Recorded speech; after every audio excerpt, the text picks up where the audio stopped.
Yeah, now welcome to the ContainerLab episode 2.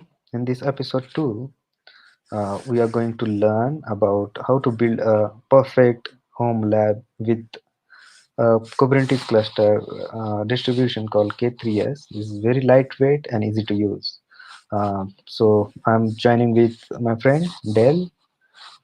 He is more into DevOps. He set up a very good lab around, and he used in daily work, and it's something very excited. We always need some kind of environment, and if some people don't have environment to set up their things and run their labs.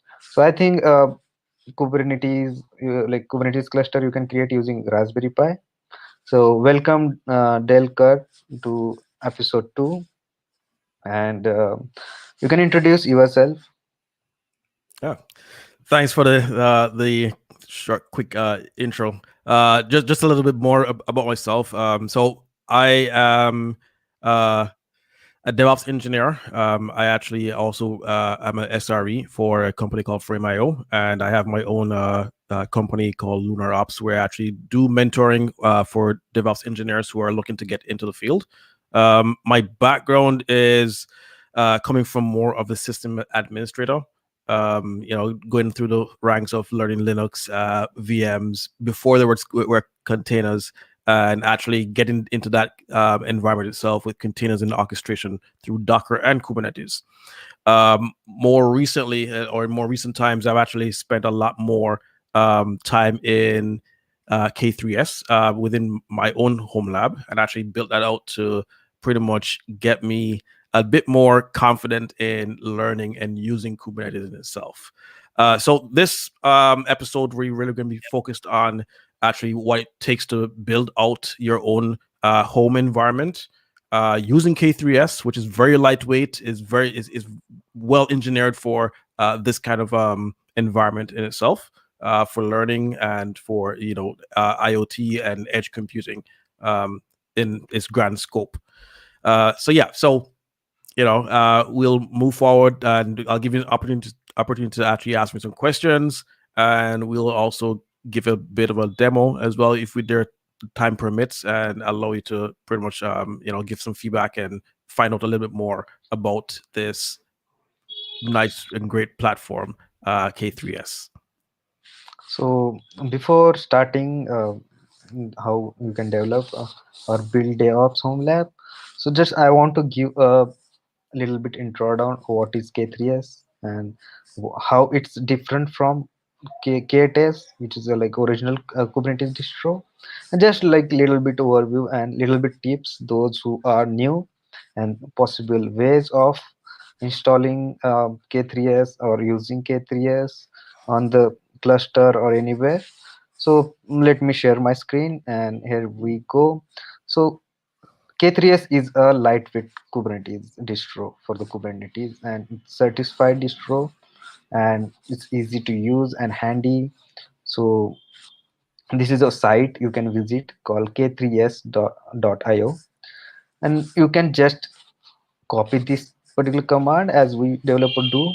So just copy and install. It takes only 30 seconds. It's very lightweight. It's great for edge or IoT, or you're running on ARM devices, or it's very lightweight than K8s, and it's similar kind of architecture like Kubernetes. It use Escalate rather than using Yes. etcd etcd key value high HA, like uh, key value distributed system. You use Escalate is very lightweight. Maybe you come across with Escalate in if you are an Android developer. So a lot of Android developer use Escalate. So it's like similar. We have a K3s server, we have K3s agent. Rather than using a Docker as a our container for running a container, we use directly containerd. That makes very lightweight.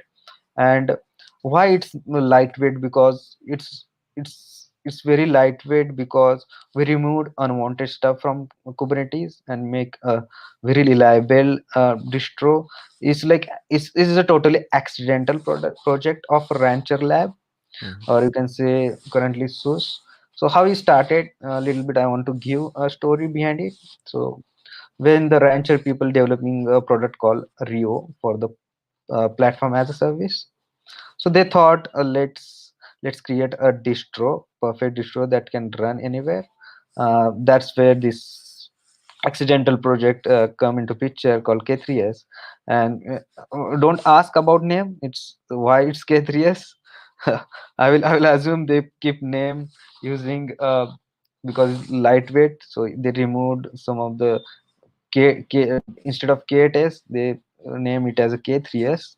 So it's pretty cool distro. You can check on their site called k3s.io, and you can run on Raspberry Pi or any kind of machine. Is very lightweight, and there are like different ways of running. There are different project around K3s like similar, and now K3s is a particularly uh, particularly cloud native sandbox project. And when I started, when first K3s release, so I published my course on with Packet publication. You can check out that course also if you want to like get hands on, or like how it's work and more detail. It's called Lightweight Kubernetes with K3s. It's available on Packet publication. So there is a lot of hype around K3s nowadays, and a lot of people are using its production ready Kubernetes distribution. So some people ask, it's fork of K8s. No, it's not a fork of K8s. They build from scratch, and they have used. You can check their it's open source project. Check their repo to understand more.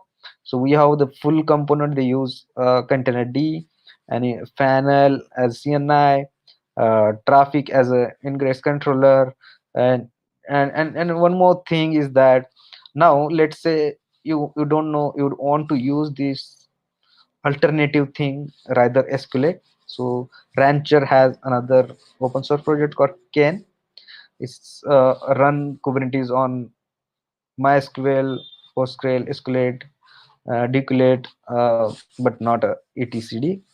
uh, so Ken is like you can, it support the K3s, is mainly created for K3s, so you can use this kind of Ken as a library if you don't want to use some kind of SQLite or some other key value store database. You can use MySQL also, SQLite or Decolate. It's very lightweight. And one more thing, easy way. So already maybe you know Alexis. Alexis is a creator of OpenFast. So he built a very cool a library, you can say, the as a home for the like home for one kind of marketplace for DevOps people. So it's like portable CLI where you can install any kind of tools. So just copy this thing and you can install like anything from Helm or K3D, K3s, K9s, different kind of tools with like one command line rather than installing using brew, or installing manually or managing their versions or latest update. So check it out, this arcade app is very cool. And when if you don't use a K3s, or you want more easy solution to install within less than 1 minute, so there is another project called K3s up, or you can call Ketchup. So it's very lightweight, zero, and you can connect locally.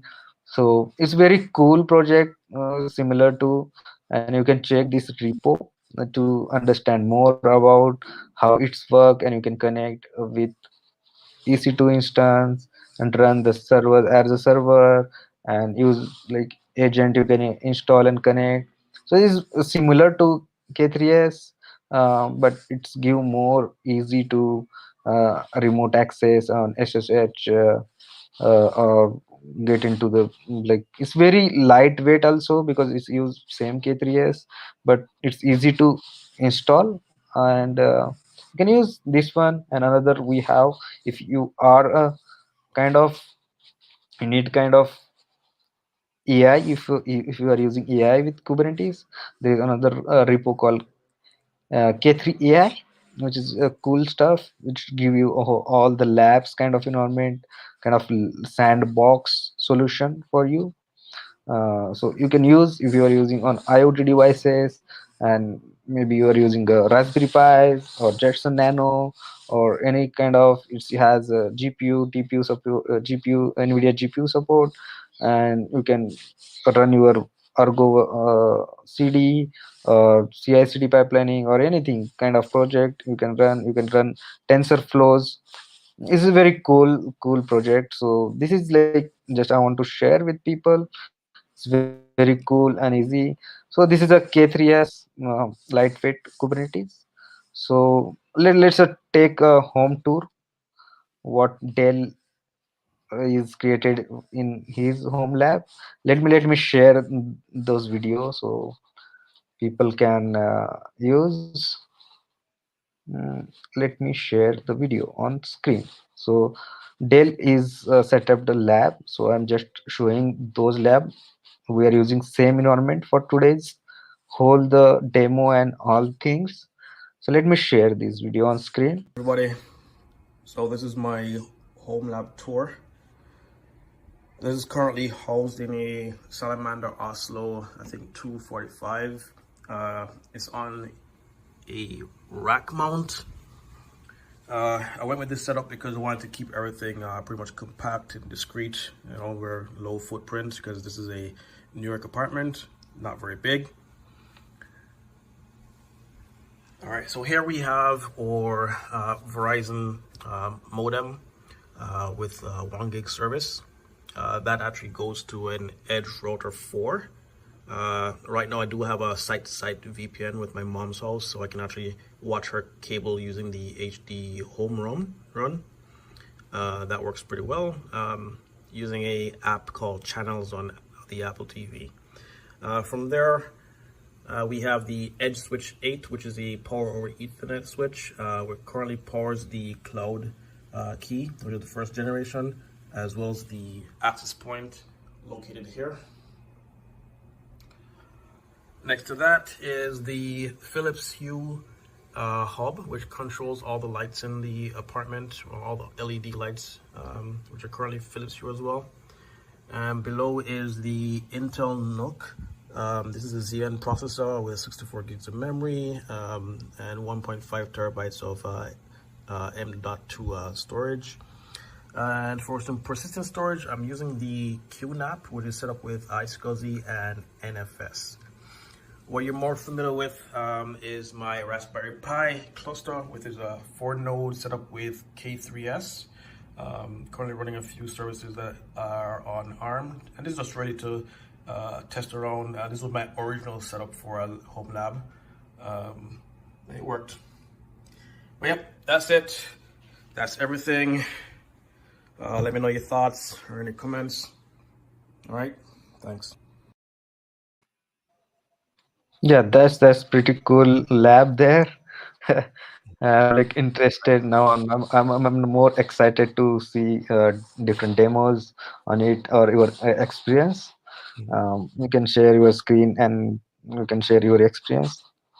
All right, sure. Yeah, so I'll give you a bit of background on this. So I've been actually sharing my overall development into getting more familiar with Kubernetes. And with the Raspberry Pi, my first attempt was really to build out an environment that I can actually start to practice in itself. And that kind of evolved over time. So even my initial design did change, wanting more power behind it. And, it pretty much worked out to what it is today. So there are four things I think anyone should consider in terms of building their own home lab. And one of them is the purpose. why would you want to build this in itself? And for me, really, it was to get more familiar with Kubernetes, get more familiar with the technologies that I'll be using on top of that, like Cert Manager, Vault, Argo CD, and pretty much allow me to experiment with that. And that brings us more into what the possibilities are. What can I do with this? And this was pretty much just a learning experience. So even Alex Ellis's blog post about using K3s, and that evolved into other things like K3 sup with ketchup in itself, that made it even more easier to do a deployment in itself. And then what the purchasing power is. And if a lot of you have actually been familiar with the Reddit thread about Homelabs, you can see that it can be something from very low cost to something that's very exorbitant in the cost themselves. Because again, you'll find that persons in our field tend to like to buy the greatest or latest stuff, and we'll purchase decommissioned machines and actually repurpose them for our own uses in itself and build out. And then for me, it was looking at what the projects were, and the projects were for me, Kubernetes as the foundation, getting a bit more on the administration side of things, learning how to handle secrets and CI environments, and how that also fits together. So yeah. So my very first environment was the Raspberry Pi, and I'll just give you a brief overview in terms of what that's made up of and some of the pictures I actually took along the way. And as I said, this really did evolve over time. Like I've gotten rid of the dealing, go with a little bit more of a managed switch using the Ubiquiti Edge Router X, and that pretty much allowed me to have a bit more portability in itself. So everything was pretty much self-contained in that environment as a lab. I could take it elsewhere, I can set it up and just start working again. So this is really just it was initially for Raspberry Pi 3s. I eventually upgraded that to the 4s, added a little bit more power behind it, and again, that was pretty much because of the kernel that came with the Raspberry Pi 3 opposed to the 4. I do have 4 32 gig micro SD cards, which was just pure for the OS itself. 1 foot Cat 5e cables, and 128 Samsung USB 3, which was to act as my persistent storage. And that falls together again with what my project was, which was learning a bit more about Ceph, Rook Ceph, for storage and doing more persistent storages. And then, though this wasn't a major concern with the heatsink, it was something that was resting in the back of my head. So I did get the heatsinks for that. And to pretty much tidy up some of the cables, I did go along with the Anchor power. So right now, I'm actually powering each of the Raspberry Pis on the USB itself. I'll share a few more photos with this. So during this whole build process, I did start off with learning even more about it was Kelsey Hightower's walkthrough, which was Kubernetes the fun way. And this was pretty much starting from the ground up and learning every aspect of it and how Kubernetes actually fits together and all the components that actually are involved in that entire process. I think for anyone who's actually getting into this to learn, I think that's a good place to start. Learn, break things, learn why they break, fix them, and that's a very good learning experience in itself. So this was the finished product when it was actually done up, and I found a few other things, especially with Alex Ellis and his repository, and you find a lot of resources through Medium and GitHub in terms of what people have actually done and how they actually did it. And over time, once you did it, you have done this multiple times, you'll find it becoming far easier to do, and you'll find easier ways of doing it, because that community is very active, and there are a lot of documentation out there in terms of building your own Raspberry Pi cluster and using it as an actual home lab. So yeah, so that was the final thing. I added some Samsung the thumb drives, and no, even that is running with Ceph, and everything is actually running as a full-on cluster. So my second iteration, and this came out of a need for wanting more power, more flexibility, and not be tied to some of the constraints with running an ARM environment. And even that in itself, learning what the limitations were and what was available for ARM, and having to learn how to build a Docker image for support for ARM as well as for Intel or the processor as well. That was a learning experience that was really good. You do find yourself banging your head out against the wall a few times until you actually figure out what's really happening there. But again, that was really fun. So the Intel NUC. So this was yet and has been my largest purchase in this journey. Now, again, this doesn't have to be the bar for everyone. There are a lot of options out there. This is just what I chose to go with initially, and I actually built this NUC out with 1.5 terabytes of storage and 32 gigs of memory. And I saw from the video, I actually started to use a bit more persistent storage using the QNAP NAS, where I can just run a database and dump all the data on the actual NAS itself, while the containers are in the runtime on the NUC.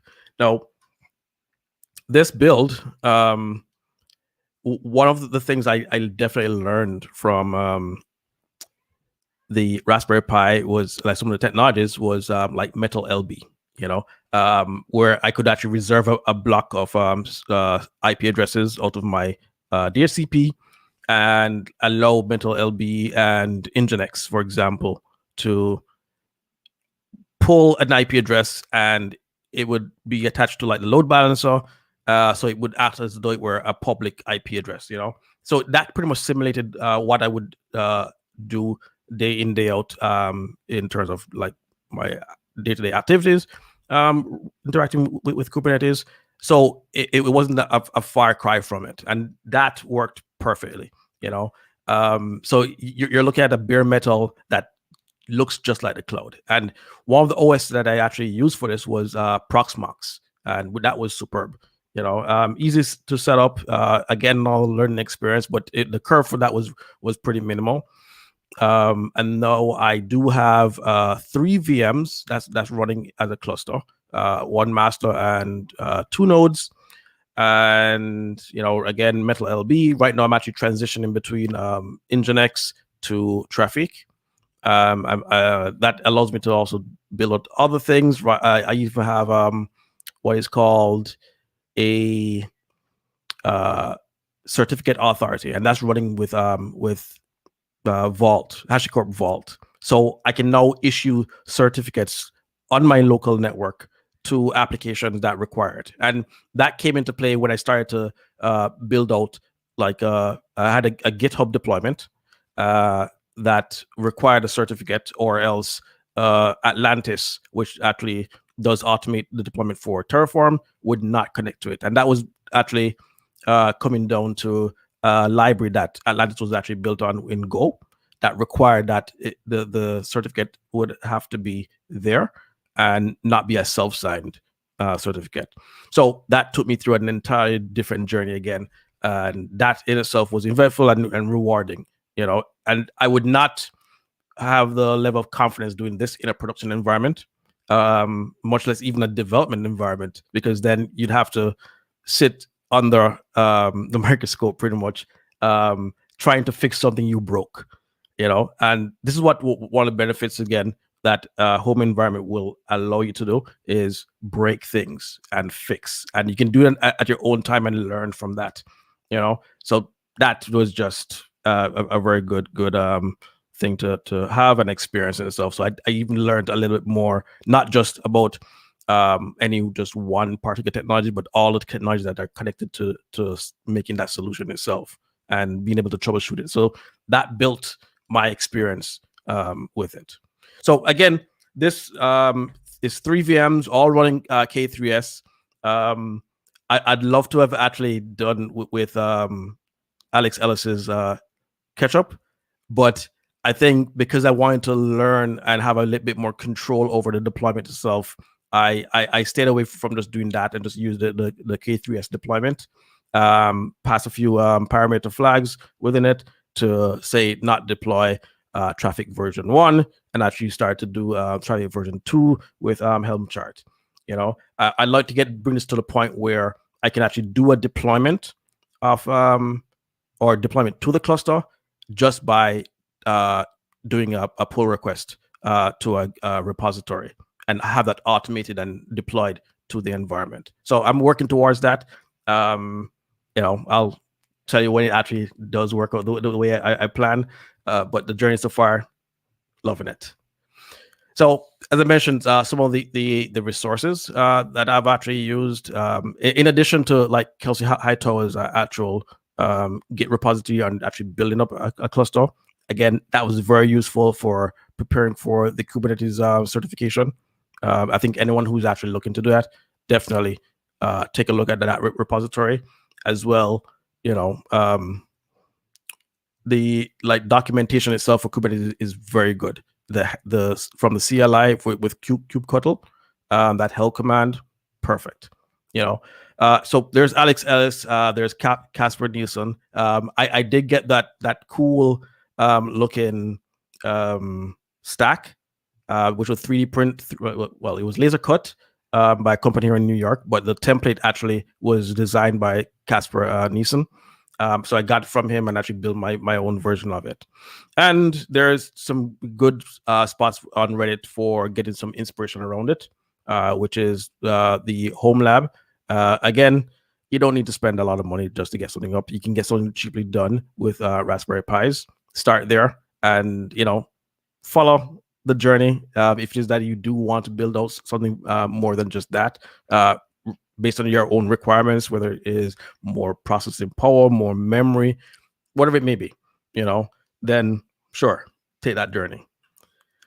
So you can find me on Twitter at Dale Kurt, as well as Instagram, where I share a lot of my own journey in DevOps. I share also like micro presentations on Instagram slides as well, where I'll talk about the technologies behind it, what I'm fascinated with at that time. And I'm trying to be more consistent with posting. So look out for 2021, and I'll put out a bit more. As well, if you choose to reach out to me by email, there it is, and GitHub, where you'll find a few of my projects. Especially, I do have a repository called Kubernetes the Fun Way, which actually outlines how I actually built up my Raspberry Pi cluster, some of the technologies behind it. And I guess we'll also share that in our closing as well, and any notes that come out of this itself. Yeah, so I'll pause here and allow anyone to ask any questions or any follow-ups as well.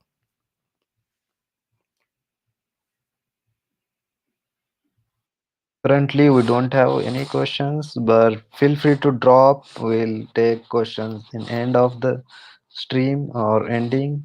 So we can check some of the demos now, and after that we can take questions. If you have any question while demo or anything around what kind of configuration you need, or specific about like if something you are looking to make your home lab, or if you have any kind of solution around it, if you have done something differently, feel free to share in comment section. We're happy to share those links with audience also. So we'll see the demo now. Let me share a screen. Sure. Yeah. All right. So this is the Raspberry Pi cluster, and as you see right here with the kubectl or kubectl whichever one you choose to use. It's the get nodes, and so there are 4 of them. There's one master, and there is actually 3 nodes running within it. So what I'm going to do, I'm going to actually do a quick deployment. I do have some notes here, so I'll just pretty much copy and paste so that I minimize any mistakes here. So let's take a quick look at our namespaces as well.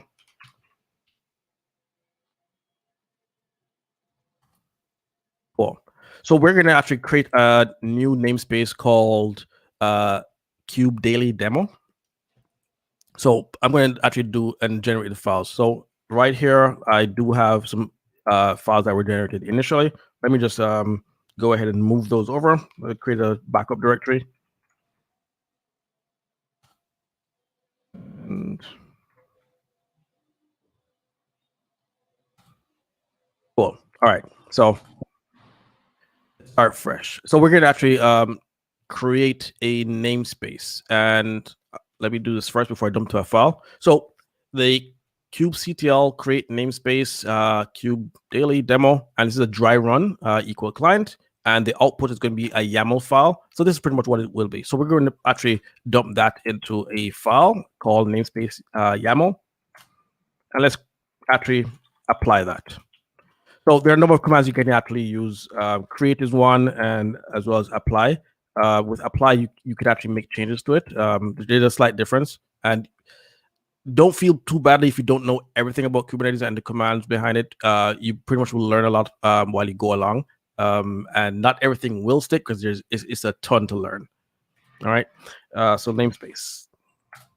Cool. So let's take a look at that namespace again. kubectl get namespaces, and you can see it here. It's called Cube Daily Demo. All right, cool. So let's change the context, which is actually switching over to that namespace, and that is the kubectl config set context, and the current will be Cube Daily. Cool. So let's do kubectl get pods because there's nothing there right now. All right, let's clear the screen. All right. First things first. So I actually had rebuilt an image called Rancher demo from the Docker file and placed it on my own Docker Hub. And the reason for this was that it was not built for ARM. And when I initially tried to do it, a deployment would fail. So let's take a look at generating an actual deployment file. Now, one of the good things about Kubernetes is that it's very declarative. And I like to actually, rather than just generate and execute, I'd rather create or generate the file and write it to an actual file so I can actually make changes to that file and then redeploy it. So everything can be declared. And if I do need to commit it to a repository, I'll just do that. All right, so let's take a look. All right, let's dump that out. So what this is actually doing is it's creating, let's start from here. So this is the natural deployment in itself. This is a kind, all right? And we have in the metadatas, we have a label for app, and the app is called Cube Daily Demo. The name of the app is going to be called also Cube Daily Demo, and we're going to have one replica, all right? And then we have some additional selectors or match labels to identify or filter by this this app name, all right? And down here where it says spec for containers, we're actually using my actual image, all right? And we're calling it, it's called Rancher Demo here. All right, cool. So let's dump that out to a file, right? And just confirm. All right, there it is. All right, so let's clear the screen. And we're going to actually deploy this. So kubectl apply, let's go and deployment. Cool. And then now let's do a get pods. So kubectl get pods. So we see that the actual container is being deployed and created here. Let's take a look at the deployment. kubectl get deploy or deployment. And you can see it's ready 1 of 1, update 1, available 1, and that was 16 seconds ago. Let's look at the get pods again. Great, so it's running. So let's take a quick look at what the logs or outputs are of this actual container. Can you a little bit zoom it? Because not. Sure. Yeah, How's this? a little bit. Better? Yeah, no, it's still same, I think. Hold on. All right. I think it's limiting this. Yeah, Let me see. it's fine. It's fine. All right, cool. Yeah. All right, let's clear the screen. All right, so let's take a look at the logs. So kubectl logs, kube daily, and that's the actual pod name. Let's take a look, and we see it here that's running and listening on port 8080. All right, great. So at the moment, this pod, let's do kubectl get. Let's describe. We actually look at details of this pod itself.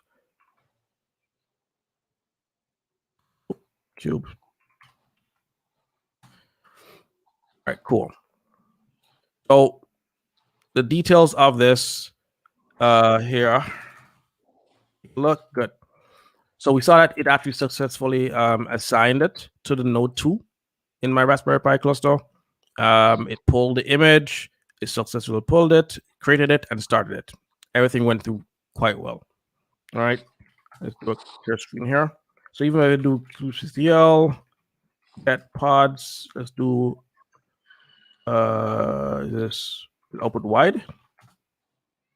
Cool. So you can see the assignment here to node 2, as we said before. And there's an internal IP address for the Kubernetes network. All right. But right now, we can't see this.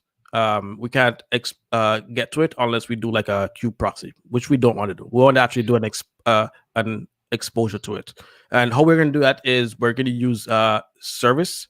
So we use kube service to actually export or expose a running pod.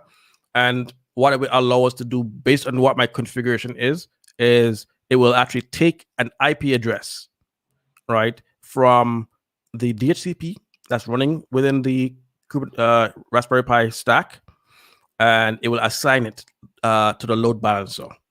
So let's take a look. So we're going to do, I'll just dump here. Great. So it's kubectl expose deployment and a deployment name, which is kube daily demo on, you're going to make it public on port 80, and the target port, which we looked at before, was port 8080. The type is load balancer, and the name is going to be called kube daily demo. And again, we're doing a dry run and dumping that out into a file. So let's take a look. Let's cat that first file, and there you go. So everything is there. Let me just bring this up a little bit. Cool. Let me just clear this and cat it again. Cool. Yeah. So again, the type is demo. The selector. Now remember when we had the label, the match label selector for app kube daily demo? It's going to use that to filter against that that pod and actually route traffic to it. All right. So let's deploy this kubectl by service. Oh, so we did that. It's created. Let's clear the screen and let's do kubectl get service. Great. So now we see the actual service that's running, and it grabbed an external IP from my network, which is 10.0.0.15, right? And it's actually on the node port, which is 31.286, and exposing port 80. Cool. So let's actually take a look and see what's being shown here. I'm going to share another screen, natural tab. Let me stop this one and share. Okay, so you should be seeing a natural tab here. Are you seeing that? No. No tab? Nope. Yeah. You can bring that up. Okay.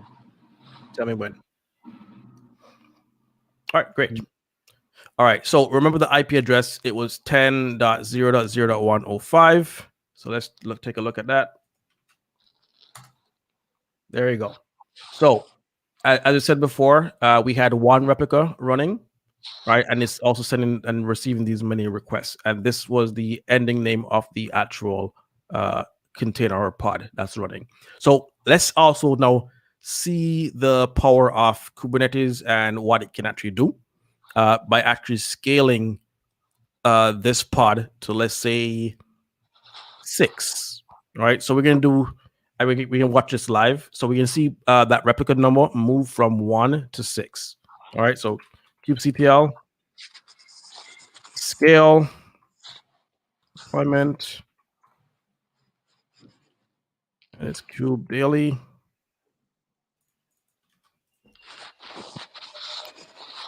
All right, and we're going to set the replica numbers to 6 and enter. So it's deployed and saying it's being scaled. So this may take a few seconds. Let me just do kubectl get pods. All right, so it's creating the containers now. Still running this one. You should see Yeah. at least 3. All right. Yep, that's 3, 4.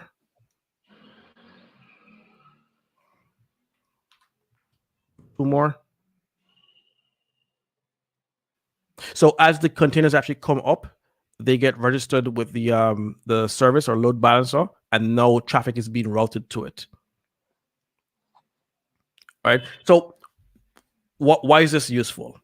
In a production environment, let's say you're actually building a microservice, an application that has many moving parts to it, right? And let's say it's a store, and you have the user login, you have the shopping cart, you have the delivery or payment system, and let's say it's Black Friday and the cart system gets a lot more traffic to it, right? What you can actually do is scale the cart service by itself and without actually scaling everything. Like in a monolithic deployment, everything is actually together, one big system. And if you need to scale, you're scaling at one big system, not individual components of it. So with this and Kubernetes, you can actually build with a microservice architecture and actually scale those each service individually without disruption to the rest of the entire system.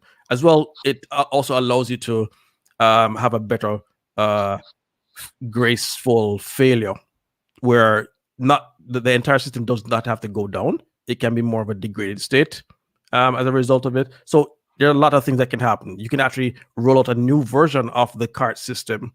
So you can be running on version 3 while your login is running on version 1 because you may not need to change that, right? But you're always making changes to your cart system. And you can actually deploy that without actually affecting another system. And you can get even more complex with it, where you can start getting metrics from your deployment and say, once it's okay and everything is, and there are no errors, allow that service to roll out to everything else. So let's roll out 20% first, and then over time, roll out another 20%, another 20% until you get to that 100% rollout. But if at any point that the error rates come back, you can now have it scale back to the previous version. You know, so just to pretty much safeguard it. So let's go ahead and scale this back down to 1. Oh, you'll see some errors coming through when the pods are being terminated, and this is because it's going to try and reach it and actually fail, and then reroute the traffic to an existing pod. There you go. So we're at 6 replicas, and we're slowly killing them off. Pods. Right. Yeah. So I got all full terminations. So we're at 5 replicas, and we're starting to scale down again. So imagine having that level of flexibility just with Kubernetes, and now having that level of flexibility running K3s on Raspberry Pi, and you can start to experiment more with this.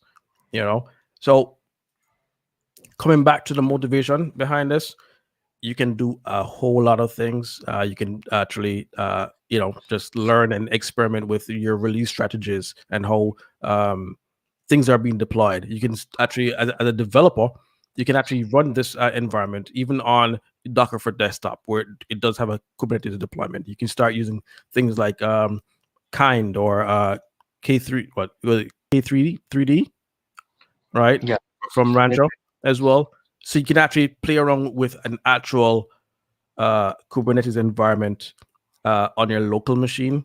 You can go a bit further and get the Raspberry Pi and run K3s there, and it's a very inexpensive way of actually doing it. So, you can use a new distro from Merentis called KOS. mhm, So it's used Calico as a default CNI. yeah, If we're looking into that solution, they have site called KOS project.io. You mhm, can check that. Like it's a really cool thing.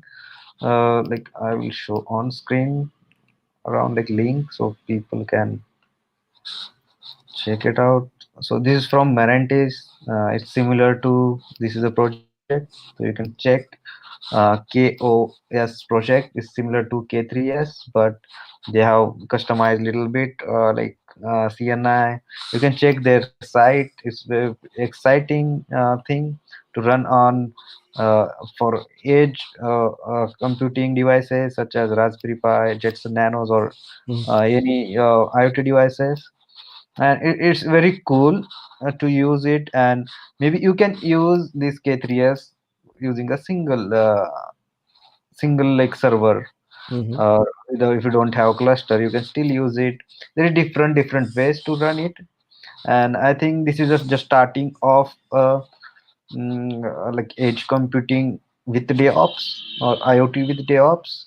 And you can do lot more thing with it. Like people are building robots using this kind of um, this kind of like distro, Kubernetes distro. Maybe you can think of as an example. You can think like if you have car and you want to run some kind of, you can say, music player. Okay, mhm, uh, let's say so Spotify. So whole Spotify runs on Kubernetes, already. So if you have some kind of same product you need to create like Spotify, you can create a like music kind of player so people can listen all over the world, or maybe radio station, maybe like which is like a standalone product. You can give it to this Raspberry Pi. Okay, take it this Raspberry Pi, and it will mhm, have a nice display, so people can set up that in a car or their small van, so people can listen and enjoy the. You can solve a lot of agriculture aspect of using this kind of IoT devices, or you can use for AI. And now you can see like lot more powerful things in market, like Jetson Nano is a uh, in from Nvidia. It's a kind of small device, you can say, the powerful AI machine. mhm, It's very cheap, so anyone can buy. Maybe you don't have a laptop or you don't have workstation or workspace to work, so you can use this kind of thing to set up your lab and do experiment around it. And it is a very cool demo. I enjoyed it. So can we do some kind of the weird demo now, like live demo? So let's test Octet on your K3s cluster. Can we do that? sure. All That right. will be like more interesting. So you're a bit more familiar with it, so I'm going to take your guiding hand as well along the way. Yeah, yeah. So I'm going to share my screen. Ah, So good. just check the screen, or just do things. So let me share the screen. Let me open the project. Uh, it's called.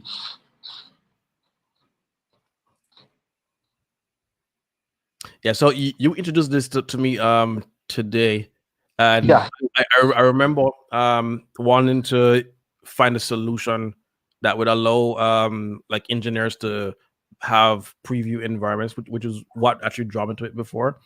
Um, but you were talking about other aspects of what it can actually do, which is really yeah, cool. yeah. So I'm really So in container episode one, we have discussed with the CEO of Octato around. It's Octato is a tool for you can develop your application top of the Kubernetes, debug it and deploy it. So this is the repo. You can see on my screen. Uh, so what you need to do is so this is a Octato. How it's work is very simple way. So it has source code, it's synchronized into the namespace. So let's see, my Raspberry Pi, I don't have that much computation power or that much space, or I can use the power of cloud and I can run and do my work, or deploy my services to direct to the customer, or you have some kind of thing. Let's go to the site and I will share you the link. First thing you need to do is to install Octato CLI on your environment. Maybe you are using anything. So for that, you need to go to octato.com documentation, and if you are using Mac, or if you have Brew or Windows, you can use that. So let me share this link, and so you can just go and yeah, this is the link you need to just do. I will stop my screen now. Mhm. You can share your screen so we can do the live kind of demo. All right. Yeah,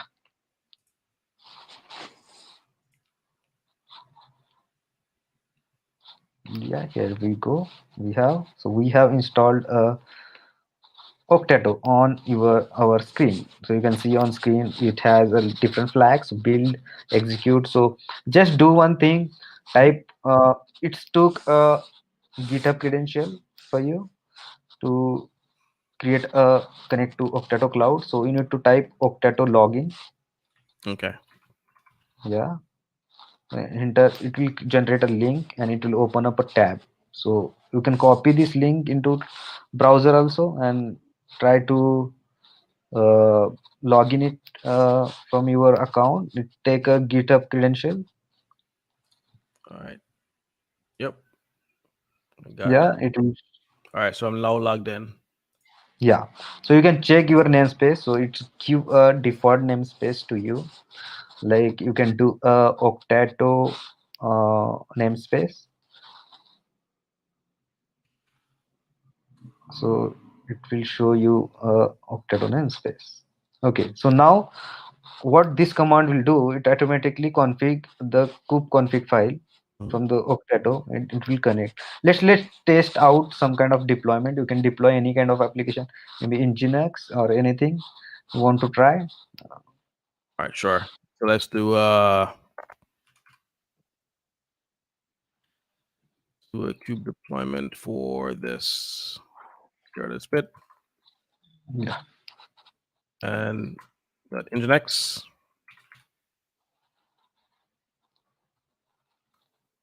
yeah. Make sure to uh, run this particular thing on 8080. Um, on which port? Oh, I mean port 8080 or 80. Yeah, 8080. All right. So let's specify port. Um,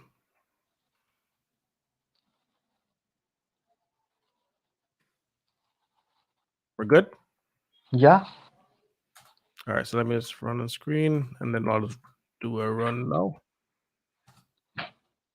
Okay.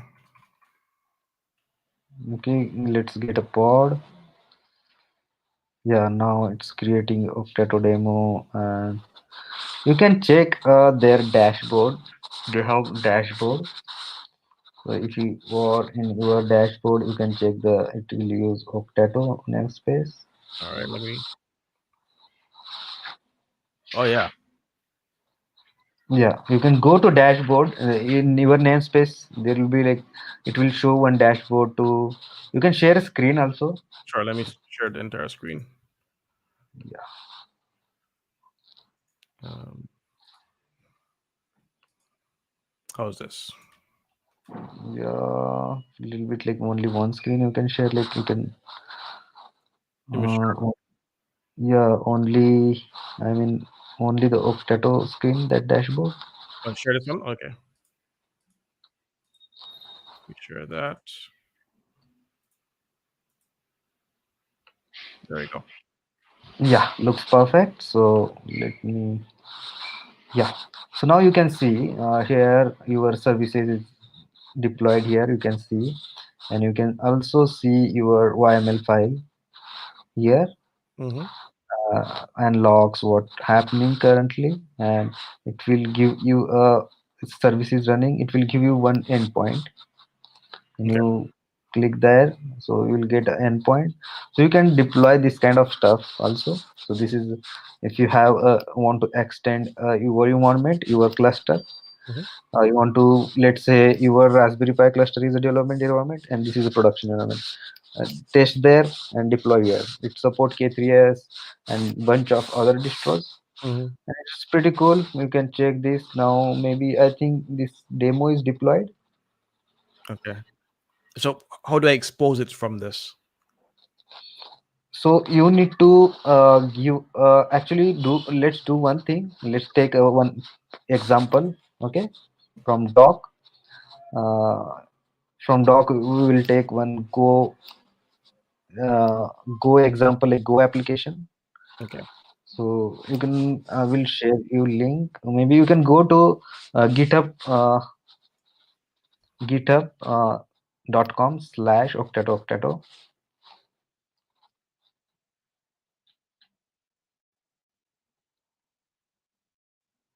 Yeah, so this is a repo. You can go getting started. There is another repo called Go Getting Started. You can come back.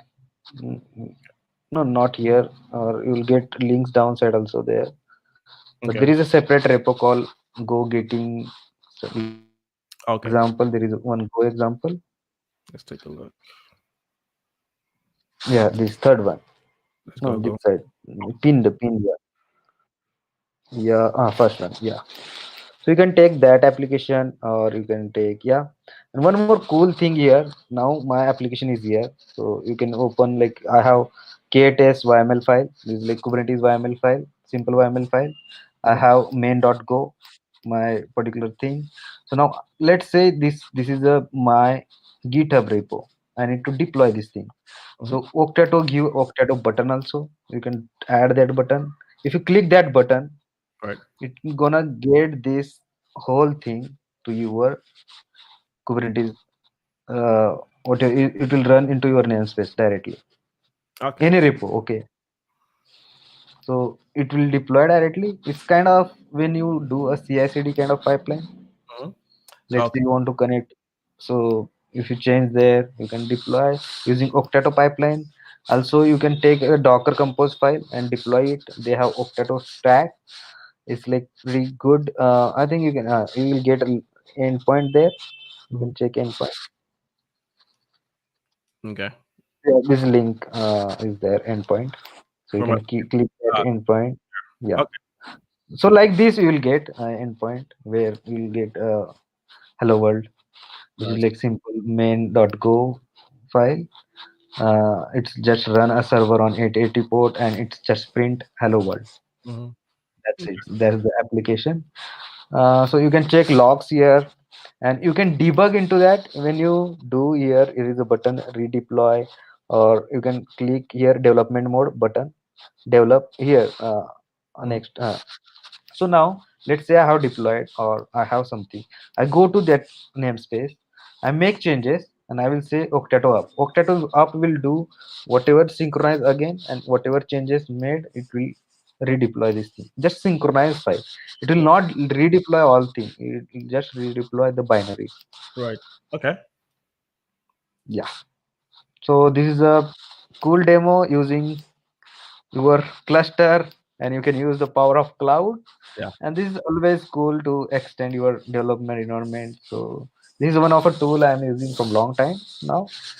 And if you like, I run the community called Octato Bangalore community, and feel free to join the community on meetup, Mm-hmm. meetup.com/octato Bangalore. And I do uh, bunch of meetups, or like cloud native meetups. So I'm a Docker community leader. So I host a Docker meetup. So one of the Docker meetup is coming up, which is we collaborated three meetup group. One is Docker Pune, Docker Bangalore, and Docker Malaysia. This is going to be like big.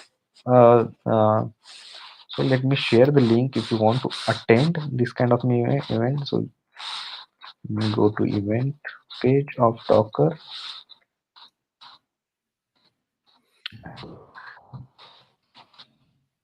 So let me go to event page and Bangalore. Yeah, this is pretty good. I mean, I definitely will explore this even further.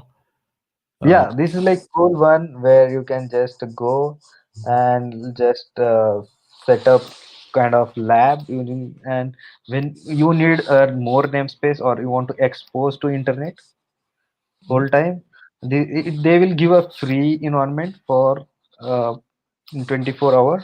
Okay, Okay. like 24-hour data will be there. After that they will remove wipe the data. Okay. uh, for free version they have developer pro and different kind of version, so you can check. Like that one also good one. Let me share the link which is like upcoming event which is going to be. This reminds me of um, like which one? Heroku, the It's platform as a not service. yeah, It, Heroku.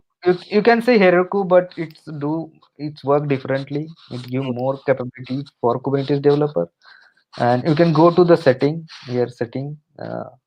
Yeah, you can integrate integration. Click on integration.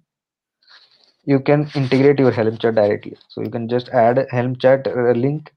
So it will automatically connect with your automatically thing. mhm. So this is something it's work with everywhere, and I think somewhere our we need more faster productive way Yeah. to develop. And when you run locally, it take too much machine power, Hmm. too much like to build, or you need more computation power. Why don't we use the power of cloud and build thing and run more faster? That's the concept behind it first. And Hmm. second, it's easy to like deploy, and you will get a like production type of experience. Like you click the button, you deployed, okay, this is my output. Yeah. So this is it. So you can use one namespace, or maybe you are learning new to Kubernetes. This kind of tool is like really helpful if you don't have a environment to practice. Hmm. This is cool. It will not give all the cluster kind of feature, Right. but it's like it's the main motivation behind it is rather than depending on the infrastructure. Hmm. Let's as I'm a developer, I don't know Kubernetes and I want to develop something, so I can more focus to code rather than my clusters and all. Yeah. Yeah, this is a cool one. So you can use free stuff, always good. So you can learn this one. Let me share my upcoming event, which is we are hosting the event, and this is a link. Go to Docker event page, and you will see the link. And maybe I can share my screen. Let me share my screen, I think. Okay, let me share a different screen. Okay, let me stop sharing. And you can go and register for upcoming event. Don't miss these events because this is going to be like super fun.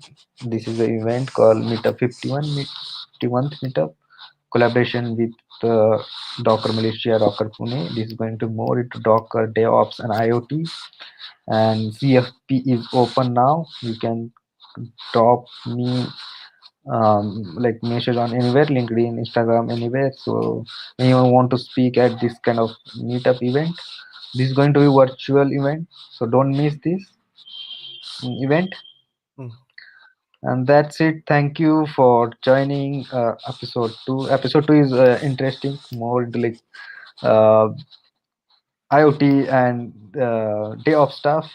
And I really like your demo and setup. You already said like your home lab, Yeah. Thank you. and and demo is cool. Rancher, dashboard, and everything in real time.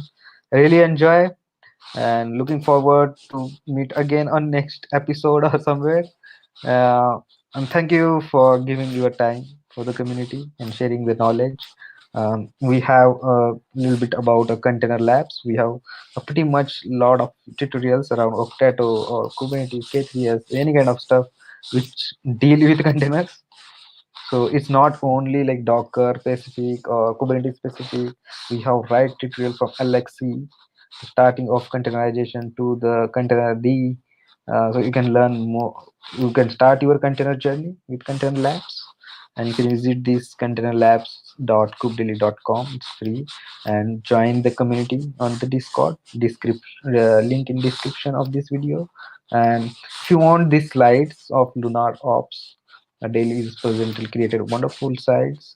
What he used, we are going to add those slides in the link below, so you can get access if you want to connect with Dell. So can you share your social media credential or last slides Sure. so people can connect with you?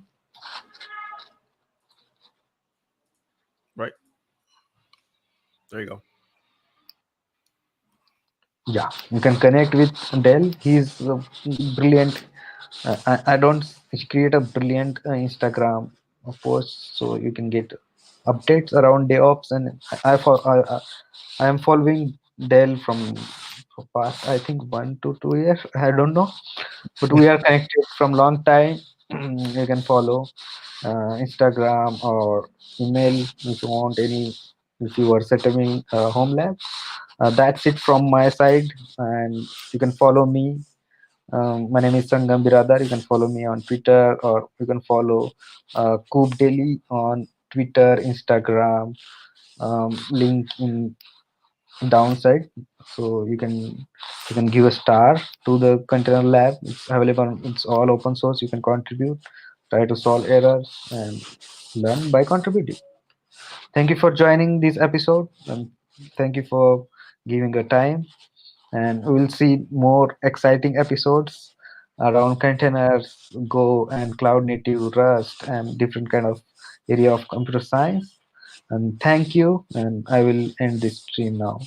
All right. Thank you for joining.